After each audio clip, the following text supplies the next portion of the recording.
কৃষ্ণ কৃষ্ণ হরে হরে হরে রাম হরে রাম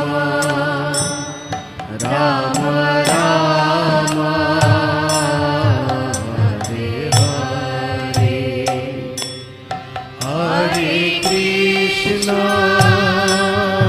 হরে কৃষ্ণ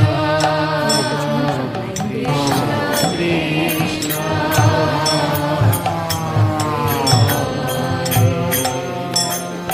হরে রাম হরে রাম রাম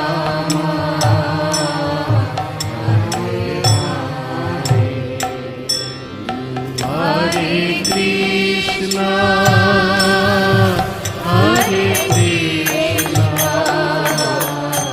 কৃষ্ণ কৃষ্ণ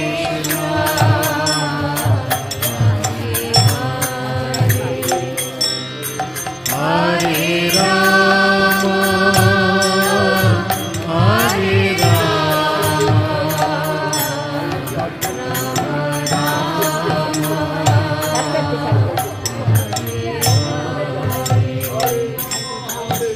হরে কৃষ্ণ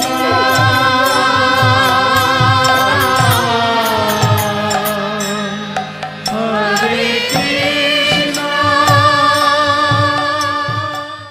দীনবন্ধু জগৎপতে গোপীশ গোপিকা কান্ত রাধাকান্ত নমস্তুতে হরে কৃষ্ণ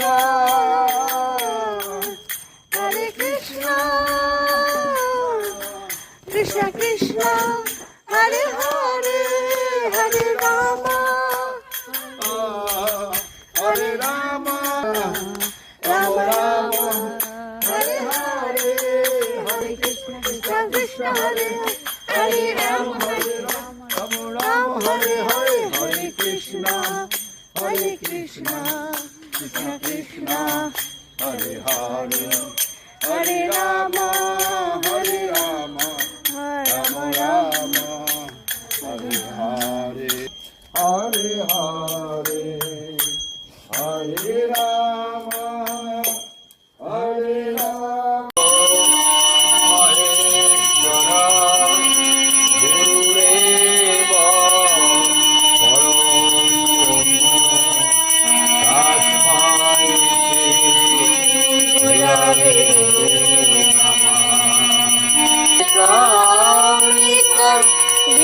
বিমলমাচলম সর্বধি সাক্ষী ভূতম।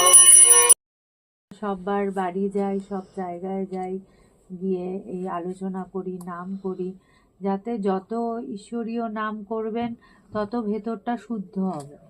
আমাদের মানে বলছে না যে আমার মন যে বিষয় নিয়ে থাকে সেটাই হচ্ছে অশুদ্ধ মন, আর যেই মনে ঈশ্বর থাকে সেটাই হচ্ছে শুদ্ধ। তো আমাদের তো সংসারে সবাই আছি, নানা বিষয় তো থাকেই, সব সময় কাজকর্ম, সন্তানাদি, নানা কিছু, রান্না বান্না, সব সময় কিছু না কিছু আমাদের চলছে। তো তার মধ্যে থেকেও আমরা যাতে ঈশ্বরকে নিয়ে থাকতে পারি, যেমন আপনারা নাম গান করেন, শুনলাম আজকে এখানে এরপরে নাম হবে। তো এই নাম করা খুব ভালো, যে যার কৃষ্ণ নাম করা, যার গুরু আছে তার গুরুর যে নাম দিয়েছে সেই নাম করা। কারণ যত আপনি ঈশ্বরীয় নাম করবেন সেটা কিন্তু আমাদের ভেতরের যত চিন্তা ভাবনাগুলো আছে ওই চিন্তা ভাবনাগুলো সরতে থাকবে। কারণ আমার ভেতরের এই জোরটা আসে না যে সত্যি তিনি আমার ভার নেবেন। আমাদের কি হয় যে না, আমার যদি ছেলে না দেখে তাহলে আমার কে হবে, আমাকে মেয়ে যদি না দেখে আমার কি হবে, আমি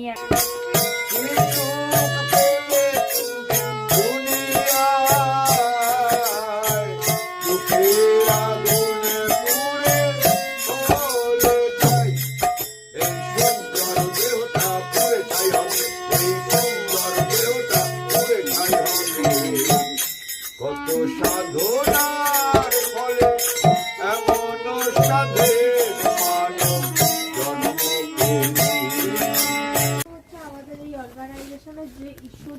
প্রতিষ্ঠা করা এবং মানুষের মাঝে ছড়িয়ে দেওয়া, যেটা স্বামী বিবেকানন্দ বলে গেছিলেন যে স্বামীজির কথাকেই আদর্শ করে এই সংস্থা, যে বনের বেদান্তকে ঘরে ঘরে ছড়িয়ে দিতে হবে। শুধুমাত্র গুহা গহ্বরে থেকে তো সাধু সন্তরা শুধু তপস্যা করছে, কিন্তু সাধারণ মানুষ যদি না জানে ঈশ্বরীয় এই তত্ত্বকে, তাহলে তারা সমৃদ্ধ হবে কিভাবে?